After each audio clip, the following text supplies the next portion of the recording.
Watazamaji, kwa majina mimi naitwa David Sadik Sanga, mtoto wa DSS. Leo Sadik Sanga aliamua kunipa zoezi moja la kuendesha bodaboda, lakini nimeendesha vizuri. Nimejua kuendesha usukani, na siku nyingine amesema atakuja hapa kunifundisha gia, yani kuendesha gia, kuendesha mimi mwenyewe. Okay.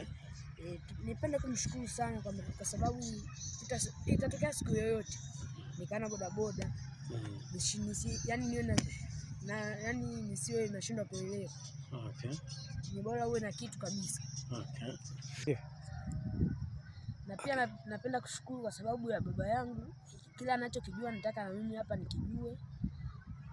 Kwa sababu hata ikitokea siku tukienda kule shambani asipokuepo, sisi ndio tutakaoendelea kusimamia mashamba. Okay. Asante sana.